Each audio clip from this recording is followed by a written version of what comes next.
કેન્દ્રના બજેટ બાદ railway budget અંગે પશ્ચિમ રેલવેના ડીઆરએમ વિભાગની પત્રકાર પરિષદ યોજાઈ। આ પરિષદમાં કેન્દ્રીય રેલવે મંત્રી પણ વર્ચ્યુઅલી જોડાયા। તેમણે જણાવ્યું કે ગુજરાત રેલવેને આ બજેટમાં 17,155 કરોડ રૂપિયા ફાળવવામાં આવ્યા। વર્ષ 2014 પહેલાના બજેટની તુલનાએ હાલનું બજેટ 29 ગણું વધારે છે।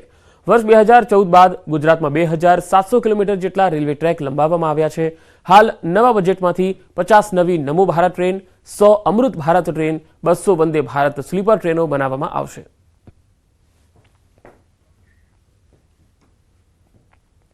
50 नमो भारत ट्रेन बनाई जाएंगी, 100 अमृत भारत ट्रेन बनाई जाएंगी और 200 वंदे भारत वंदे स्लीपर ट्रेन्स बनाई जाएंगी।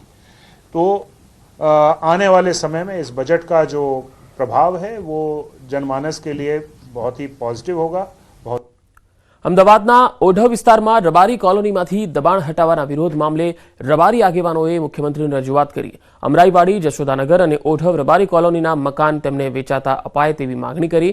રબારી સમાજના સંતો પણ સાથે રજૂઆત કરવા પહોંચ્યા હતા।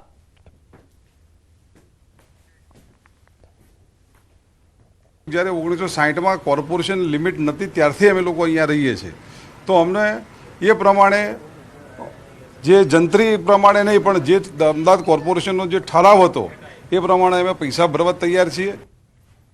ભાવનગરમાં બીએમસી દ્વારા ફૂલસર વિસ્તારમાં ડીપી રોડમાં બાધારૂપ 12 થી વધારે પાકા બાંધકામો તોડી પાડવામાં આવ્યા। પોલીસ બંદોબસ્ત વચ્ચે હાથ ધરવામાં આવેલી કામગીરીમાં અધિકારીઓ, કર્મચારીઓ સહિત 20 થી વધુ વ્યક્તિઓનો કાફલો જોડાયો હતો।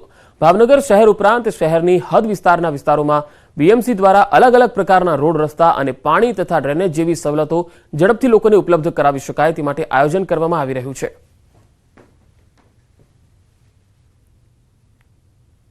એક ડીપી રોડ 24 મીટરનો હતો, તેમાં 10 થી 12 દબાણો હતા, નાના મોટા મકાનો હતા, જે પાકા બાંધકામો, જેને આજરોજ રોડનો કામ શરૂ કરવાનું હોય એ રોડના અડચણરૂપ દબાણો તમામ હટાવેલ છે।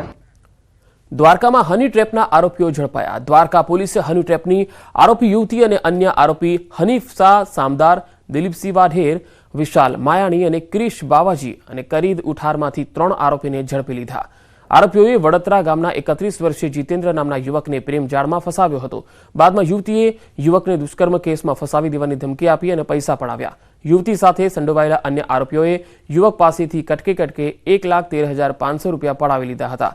આખરે યુવકે ખંભાળિયા પોલીસમાં ફરિયાદ નોંધાવતા કાર્યવાહી હાથ ધરાઈ।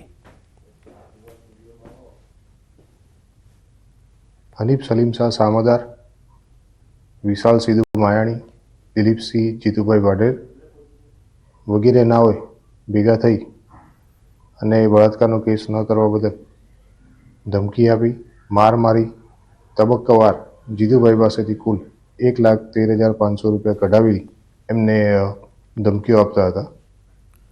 પાવાગઢમાં યાત્રિકોનો પ્રવાહ વધતા એસટી વિભાગે મહત્વનો નિર્ણય કર્યો। માતાજીના દર્શનાર્થે આવતા ભક્તોને અવરજવર માટે એસટી વિભાગ દ્વારા નવરાત્રી અને દર રવિવારે પાવાગઢ બસ સ્ટેન્ડથી માચી સુધી એસટી બસ સુવિધા ઉપલબ્ધ કરાવવામાં આવે છે।